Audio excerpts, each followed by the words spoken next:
People across the country coming together to hold vigils and mourn the loss of two young children killed during Wednesday's school shooting. Told you yesterday how a 23-year-old man shot through the windows of a Minneapolis Catholic church, targeting a group of school children attending Mass. An 8- and 10-year-old were killed. 17 others were hurt in that shooting. The majority of those hurt, also children. It happened yesterday morning at Annunciation Catholic School. The shooting putting a spotlight on security discrepancies among private, charter, and public schools. That includes First Presbyterian Academy. It's in the upstate of South Carolina. Alexa Urbach with our sister station in Greenville visited the campus where leaders are highlighting the challenges they face to keep everyone safe at a private school. It's tonight's cover story. One, two, 3 points of security before you can enter First Presbyterian Academy in Greenville, a K-12 private Christian school with 2 upstate campuses. School head Dr. Rob Brown says things have changed over his 2 decades in education. Safety and security has certainly become more at the forefront of our thinking as school leaders. The school expanding their security this year, working with off-duty Greenville County deputies and a private security company.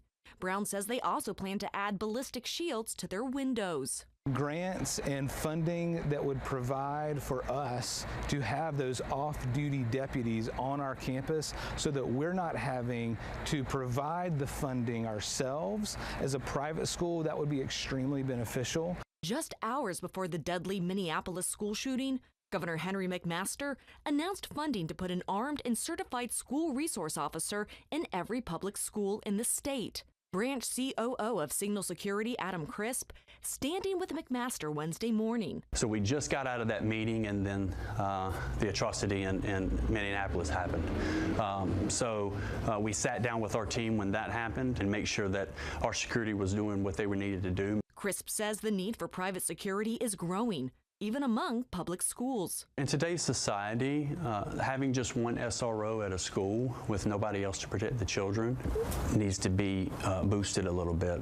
While charter schools can apply for security grants, Crisp says private schools get little to no state funding. If you're going to send your child to private school, some of that money that is going to the tuition, it needs to be allocated to the security of those children. One way State Representative Jordan Pace hopes to boost security with a bill that would allow teachers to learn SRO techniques. So that there are trained and armed, a sheepdog is kind of the colloquial term for this. Sheepdogs out there to protect the sheep, but they also kind of blend in. Brown says there's no guarantee tragedy won't strike. It's important for us to steward our resources well, to reflect carefully when situations occur so that we can plan effectively to keep our students in our school community as safe as possible.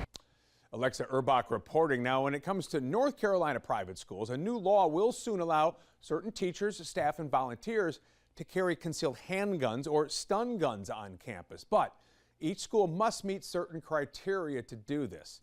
Private schools must provide written authorization from their board or for someone to carry a gun or a stun gun.